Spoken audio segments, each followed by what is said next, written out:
Ladies and gentlemen, mesdames, messieurs, welcome.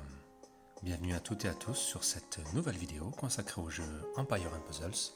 Je suis Aslanes, votre host sur cette chaîne YouTube.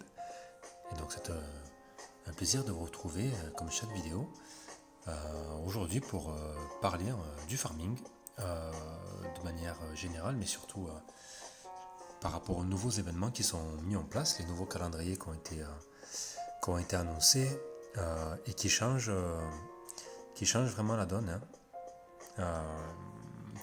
qui changent un petit peu la manière dont on pouvait faire du farming jusqu'à présent. On va essayer de voir un petit peu ensemble comment continuer à farmer et essayer de s'adapter. Mais c'est quand même un changement assez important. Alors là, du coup, c'est parce que cette vidéo je la fais parce que on a bien vu que l'événement qui était annoncé, l'événement défi, qui était initialement annoncé, c'était l'énigme au Pays des Merveilles. Donc c'est un événement qu'on connaît, qu'on a l'habitude de jouer. C'est des anciens événements, d'accord. C'est un événement classique un événement défi classique sur Empire & Puzzles. Et qui se faisait donc comme d'habitude en 15 étapes et dont on pouvait farmer l'étape 3 en boucle puisqu'elle coûtait un drapeau d'énergie d'Empire et qu'elle rapportait 975 d'XP. Donc c'était extrêmement rentable, c'était d'ailleurs l'étape la plus rentable de tout le jeu.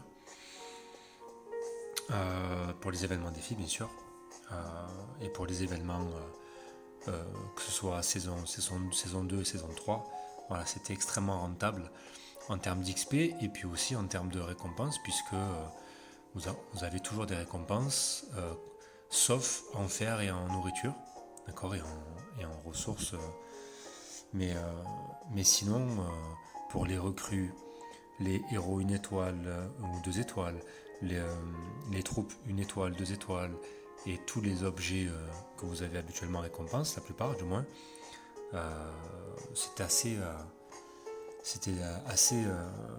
récompensant et vous aviez la possibilité de faire vraiment des gros stocks, de faire un très bon farming. Sauf que voilà, ils ont changé donc l'annonce et du coup, alors les annonces, vous pouvez les voir en fait ici, pour ceux qui ne le savent pas. Vous allez dans vos options, assistance, et vous tapez sur annonce. D'accord. Et donc là, vous avez les dernières annonces qui sont tombées, et notamment donc, le Schedule Change for Events. Alors, certes, c'est en anglais, mais sur les forums, vous pouvez aussi aller les trouver en français. Et donc ils ont changé à la dernière minute, comme il explique. Alors, de leur dire, dans un but de garder toujours de nouveaux événements en place pour, on va dire, pour garder le jeu dynamique et essayer que ce soit pas trop répétitif. Ils ont préféré mettre en avant leurs nouveaux événements. Donc ils ont remplacé l'énigme du Pays des Merveilles par Starfall Circus, donc ce qu'on a actuellement. Et fin octobre, début novembre, on aura The Slayers of Fell Shadow, c'est les tueurs de je sais plus quoi, de Fell Shadow. Enfin, c'est un événement qu'on a déjà eu il y a quelque temps aussi. Donc voilà. Autre changement qui va aussi changer la manière dont on va pouvoir farmer, c'est Atlantis. C'est que du coup, Atlantis, ils l'ont réduit sur 2 jours maintenant. L'événement durera sur 2 jours. Et la taverne des légendes sera bimensuelle avec le bal costumé. Donc, mine de rien, je vais vous expliquer pourquoi est-ce que ça change énormément la donne. Ça change la donne parce que du coup ces événements sont... Alors il n'y a que 10 étapes au lieu de 15 et globalement ils sont relativement plus faciles en termes de difficulté à jouer. C'est pas très, vous voyez, les 10 étapes là, je les ai finies, ça n'a pas été très difficile. Par contre, ce qui a été très difficile, c'est de farmer du coup l'étape la plus rentable, entre guillemets, hein, pour l'événement, parce qu'elle n'est pas si rentable que ça, mais au regard du coup d'autres événements, c'est que vous voyez aujourd'hui l'étape numéro 3, elle coûte désormais 3 énergies d'empire. Et elle rapporte, environ par XP, l'étape 3, elle rapporte 597, je crois, ou 598 XP, ou 580, dans ces eaux-là, excusez-moi, je viens de perdre mes chiffres, mais c'est dans ces eaux-là. Ce qui fait que l'étape la plus rentable, c'est devenu l'étape numéro 6, ici. L'étape numéro 6, qui coûte 4 énergies d'empire, d'accord, et qui rapporte par XP, par énergie d'empire dépensée, 620 XP, d'accord. Donc, autant vous dire que ça fait une très grosse différence quand vous passez d'un événement qui vous rapportait, ou l'étape à farmer la plus rentable vous rapportez 975 XP, quand là vous en gagnez 620, ça fait un delta de 355 XP en moins par drapeau d'énergie dépensé, d'accord. Donc c'est juste énorme, d'accord, c'est vraiment beaucoup. Ça veut dire que la perte d'XP que vous avez en farmant sur ces événements par rapport aux événements, on va dire classiques, habituels, en 15 étapes, elle est pharaonique, d'accord. Pour vous donner un exemple, aujourd'hui, farmer l'étape 6 de cet événement, qui est donc la plus rentable des nouveaux événements, hein, mais que ce soit sur celui-là ou que ce soit sur tous les nouveaux, la Ligue des Vauriens, The Slayers of Fell Shadows, tout ça, ce sont les nouveaux événements des défis et qui sont en 10 étapes. Sur tous les événements défis qui sont en 10 étapes, désormais, l'étape la plus rentable, si vraiment vous voulez farmer, c'est la 6, d'accord, en rare, en mode rare. Mais au final, vous allez gaspiller beaucoup de temps et d'énergie, alors qu'elle ne vous rapporte pas des masses. Puisque finalement, désormais, les événements les plus rentables à farmer, c'est donc Atlantis, d'accord, puisque même quand vous farmez un événement comme Atlantis, eh bien, ça vous rapporte l'étape 10 en province 9, qui est l'étape la plus rentable sur la saison 2, quand vous avez l'essor de l'Atlantide, d'accord, où la saison 2 elle est à coût réduit. Donc pour 3 énergies d'empire dépensées, vous avez 1920 XP gagnés. Ça vous fait 640 XP gagnés par drapeau d'énergie dépensée. Donc c'est bien plus rentable que déjà cet événement. Et plus rentable encore, c'est le Valhalla Forever, Valhalla pour toujours, qui pareil, vous farmez province 10, étape 10, étape 9, étape 8. Globalement, vous avez plus de 700, je crois à peu près 720 XP par drapeau d'énergie dépensé. Donc voilà, c'est beaucoup plus rentable que ces événements. Alors par contre, effectivement, plutôt que d'aller voilà, là j'ai 45, j'ai 45 énergies d'empire. Si je vais les dépenser là aujourd'hui, je ne vais pas aller farmer la province 12, étape 9 de la saison 1, hein, bien d'accord. Je vais venir quand même farmer celle-ci. Le problème aussi que j'ai rencontré, c'est que autant à jouer manuellement, cet événement se fait très facilement. mais ils ont changé le gameplay. Qu'est-ce que ça veut dire? Ça veut dire que les contraintes liées à l'événement sont très compliquées. Et ce qui fait que à farmer en automatique, je me suis vu perdre 3-4 parties consécutives, d'accord, euh, en farmant en automatique. Donc ça me fait perdre, ça fait perdre beaucoup de temps. Ça vous oblige du coup à, si vous voulez pas les perdre, à jouer manuellement ou à surveiller à chaque fois que tout se passe bien. Qu'est-ce qui fait qu'en automatique ça passe pas alors que normalement ça devrait passer? Eh bien c'est l'effet d'événement, c'est la pluie d'étoiles. Pourquoi? Parce que la pluie d'étoiles, ça inflige 100 dégâts à tous les héros. Donc 100 de points de vie de dégâts sur des héros 3 étoiles qui n'ont pas beaucoup de points de vie de base. D'accord? C'est énorme. Donc si vous n'avez pas un ou deux soigneurs qui peuvent déclencher, c'est compliqué. Ensuite, ça, bon, en mode automatique, ça n'a pas d'importance, mais c'est l'interférence qui empêche l'utilisation des objets de combat pendant 3 tours. C'est-à-dire que si vous avez des soins, des flèches, des antidotes, tout ça, vous ne pouvez pas les utiliser pendant 3 tours. Enfin, du moins, au moins 2 de ces objets, de manière aléatoire. Voilà. Et ensuite, la pluie d'étoiles, elle remplace l'élément de votre héros par la couleur contre laquelle il est le plus fort habituellement. C'est-à-dire que là, si je pars en bleu, au prochain tour, ils vont être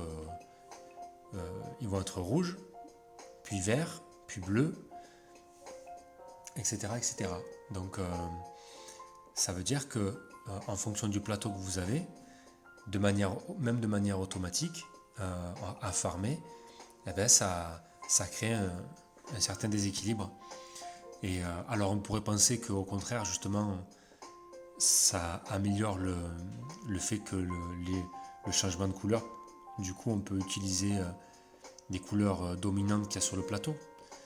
Ben, pas toujours, puisque si la couleur dominante sur votre plateau c'est celle que vous avez et du coup votre couleur change, ben, du coup votre couleur d'équipe n'est plus celle dont les tuiles dominent sur le plateau. Comprenez? Donc, et puis bien sûr le mode automatique est aléatoire, il ne va pas choisir spécialement vos tuiles, il va faire des matchs de tuiles complètement aléatoires. Et des fois, alors qu'il y aurait un match juste pour vous à faire, il va se passer peut-être 2-3 tours avant que le mode automatique, d'accord, que l'intelligence artificielle, elle fasse le match dont vous avez besoin, le match de tuiles. Donc, du coup, voilà, j'ai été très surpris de perdre 3-4 parties d'affilée en mode automatique, c'est assez rageant. Du coup, si je dois farmer en automatique, j'y arrive plus facilement avec l'étape 4, mais qui est du coup, voilà, encore une fois, beaucoup moins rentable. C'est pour ça que du coup j'ai pris la décision de ne pas dépenser mes flacons au monde, d'accord, puisque c'était ce que je comptais faire à la base. J'avais un objectif d'atteindre le niveau 60 ces jours-ci grâce à cet événement. Donc j'avais stocké un peu des flacons monde et puis je comptais dépenser quelques gemmes aussi pour renouveler, puisque mon objectif était d'atteindre le niveau 60 pour fêter les 1 an de la chaîne et du compte, et pour montrer que voilà, en 1 an, quand on fait les choses correctement et qu'on fait vraiment des techniques d'optimisation comme je vous l'ai démontré toute cette année, on peut arriver à un niveau assez élevé, d'accord. Mais bon, mes plans ont été un peu contrariés. Mais de manière générale, pourquoi est-ce qu'ils ont fait ça? Là, on va parler, d'accord, je parle du farming sur les événements défis, hein, mais parce que c'est l'occasion de vous en parler. Mais c'est pas surtout par rapport à tous les événements qu'il y a habituellement. D'accord, vous l'avez remarqué, on en a déjà discuté. Il y a énormément de nouveaux événements, surtout au niveau des quêtes. D'accord, On l'a vu encore la semaine dernière pour les événements de l'Oméga, vous savez, pour les événements où vous allez chercher les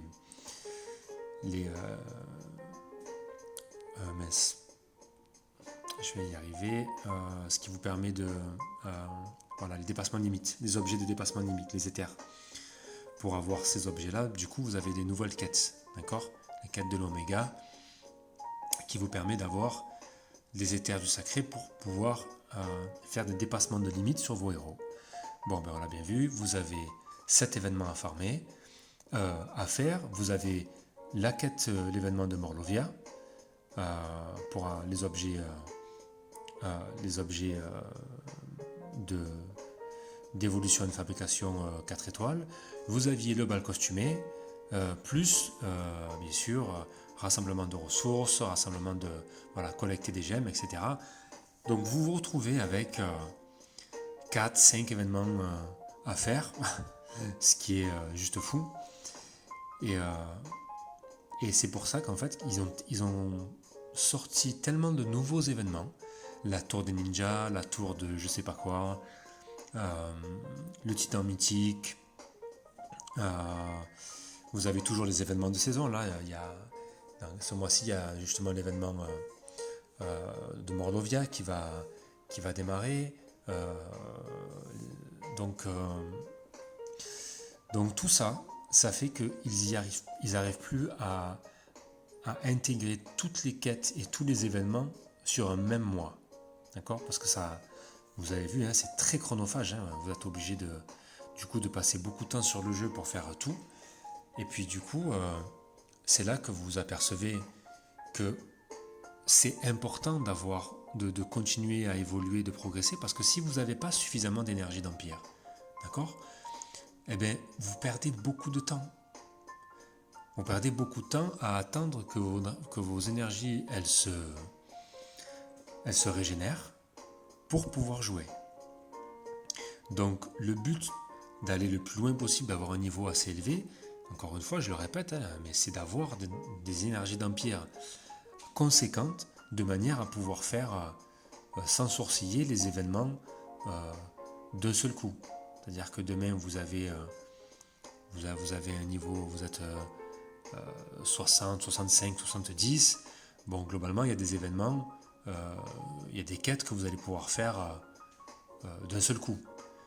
Même les quêtes comme rassembler des ressources, vous voyez ici, c'est 15 énergies d'empire, 16 énergies d'empire, c'est pas terrible, vous pouvez en faire deux de manière consécutive. Collecter des gemmes, je sais plus combien c'est un peu plus, il me semble.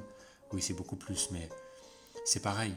Vous pourrez faire deux quêtes dans la matinée, attendre l'après-midi et farmer les nouvelles d'autres quêtes. Vous voyez, c'est l'intérêt d'avoir beaucoup d'énergie d'empire.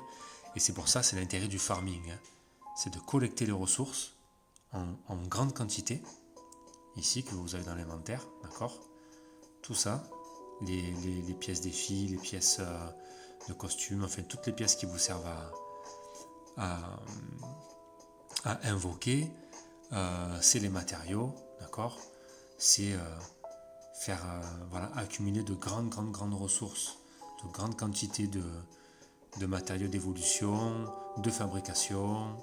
Voilà, ça je le répète encore et encore, mais c'est vraiment ça le but du farming. Donc aujourd'hui, il va falloir sélectionner, d'accord? Il faut se réadapter, c'est-à-dire que quand vous voyez un événement défi comme aujourd'hui, faites-le. Faites l'événement défi si vous voulez vous classer, ça, bien sûr, il n'y a aucun problème, faites-le. Maintenant, si vous voulez faire du farming, bon, je vous déconseille de dépenser des flacons monde sur ce type d'événement, puisque voilà quoi, ça a vraiment perdu tout son intérêt. Donc faites l'événement pour gagner, gagner les récompenses, d'accord, qui si vous arrivez à vous classer peuvent être assez sympas. Pour récupérer les récompenses d'achèvement de catégorie qui sont toujours bonnes à prendre.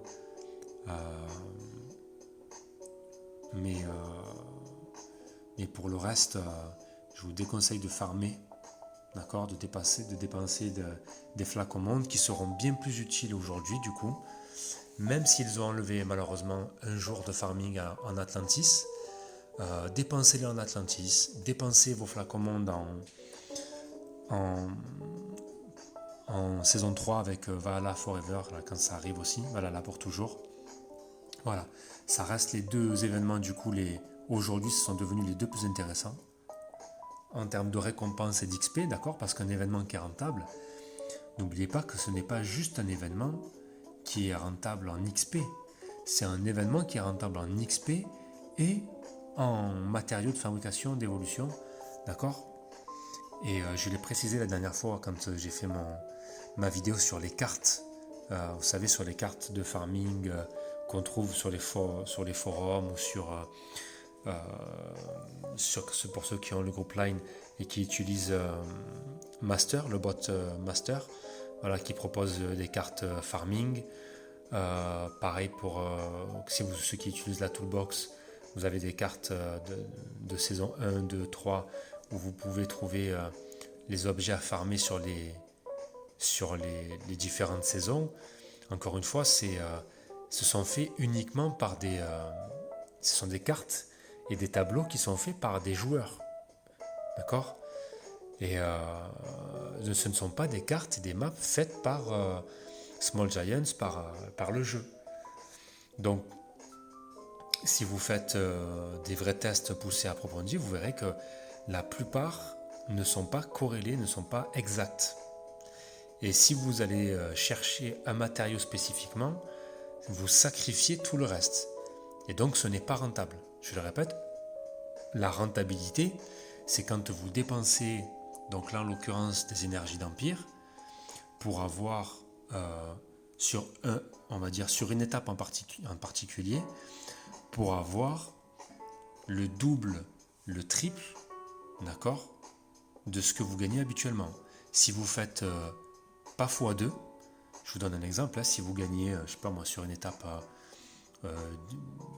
4 épées, et que vous passez sur une étape qui vous rapporte, vous avez besoin d'épées, et donc vous la farmez cette étape parce qu'elle vous rapporte que 4 épées, alors que l'étape la plus rentable en termes d'XP de récompense vous rapporte 3 épées de moyenne, ce n'est pas rentable. Pour que l'étape soit réellement rentable, on parle de rentabilité quand on fait x2. x2, ça veut dire que si une étape vous rapporte, qui est dite rentable en épée, vous rapporte 4 épées, comparé à une étape qui vous rapporte 3 épées ou 2 épées, ce n'est pas rentable.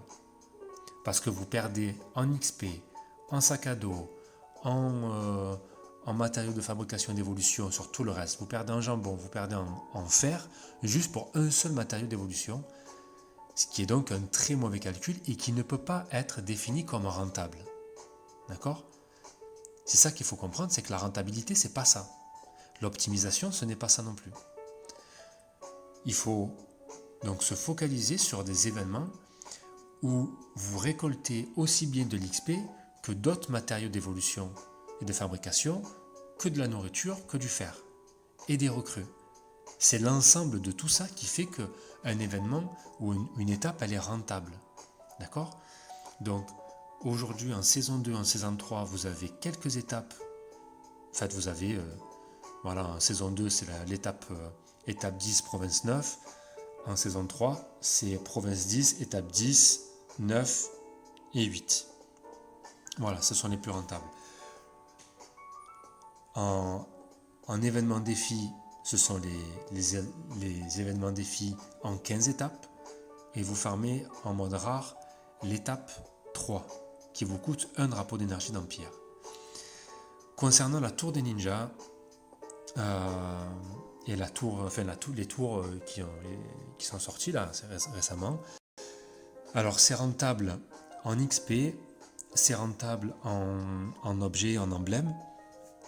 Le seul souci, c'est que, en fait,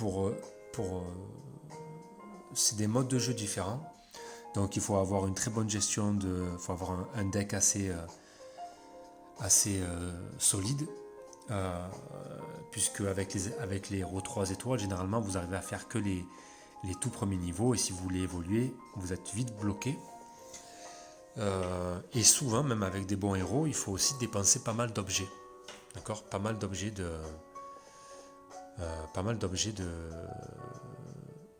combat. Donc, donc ça devient vite pareil. Le coût pour aller chercher la rentabilité sur ces événements, il est quand même, assez élevé. Et pour les joueurs free-to-play, c'est pas terrible. D'accord, c'est vraiment pas terrible. Faites-les, mais n'allez pas gaspiller pour l'instant des, des objets de combat pour faire ces événements. Je vous le dis, hein, pourquoi est-ce que c'est rentable en XP? Parce que, vous voyez, au niveau des flacons monde, pour, on va dire, un, une énergie dépensée, une énergie tour ninja dépensée, vous allez avoir plus de 2000 XP. Plus les récompenses avec les emblèmes, avec les objets de combat, tout ça, donc qui sont intéressants. Vous avez du fer, vous avez de la nourriture, c'est assez intéressant, mais je vous dis, vous allez être rapidement bloqué si vous n'avez pas le deck approprié et si vous n'avez pas les objets de combat, spécifiques. Donc, assez compliqué. Voilà. Pareil sur les titans mythiques. Titan mythique, c'est un super événement, mais ça demande de consommer beaucoup d'énergie, d'objets de combat. Donc c'est pareil, faites-le, mais bon, c'est pas, et puis c'est un événement, le Titan mythique, c'est un événement aussi qui est important de jouer en équipe.